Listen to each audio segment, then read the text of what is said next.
Hi, I'm Jed, this is Cook Culture. So this week I'm making a super fast video. This is for you if you have surfaced rust on your cast iron or carbon steel pan. Surface rust is just cosmetic. It hasn't hurt the pan and you can take it off really easily. But I deal with people every week that are struggling because they have surface rust and they think they're gonna poison their family or their pan is ruined and they just kind of freeze and freak out. So this video is for you if you are dealing with that. Super easy to look after, super easy to fix.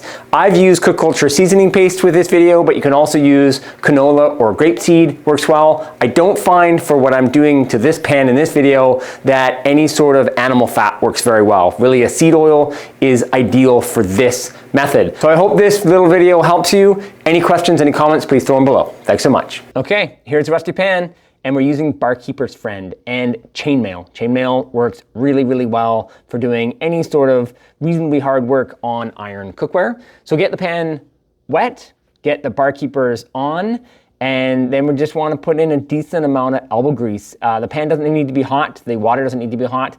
The water and the Barkeepers will do the job, but we just want to get around everywhere we possibly can. It will get to a point where we won't be able to see some of the little bit of rust left over because the pan is wet. That's not a big deal. In the seasoning process, the little bit of surface rust will just incorporate, and that's not a big deal. So we've cleaned it with Barkeepers, we've washed it with soap. Now we're getting it into oven to finish drying, and then the pan is ready to go. It's also warmed from the oven, and the oven is preheated at 450 degrees. You can do 425, you can do 475, whatever you want in there. All ovens are a little bit different anyways. So get your seasoning paste all over, or use grapeseed oil, canola oil, sunflower seed oil, and get it all over the pan, very thin. Just get a layer, just so it's got a bit of a shine all over it. So get it inverted into your hot oven for an hour, and this is the first layer. So it is looking fantastic, and we are now going to put on this next layer. Depending on the heat of your pan coming out, you may have a little bit of smoke at first. That will dissipate really quickly. It won't continue to smoke, but do get your hood fan on because it's a little bit smelly.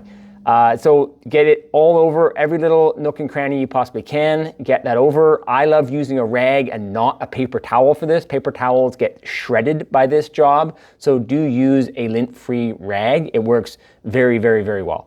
And so all over it is on the pan and back into the oven for another hour. And there we go. It's looking fantastic. We're going to do exactly the same thing. Get exactly the same amount of paste or oil all over the pan in all the little nooks and crannies.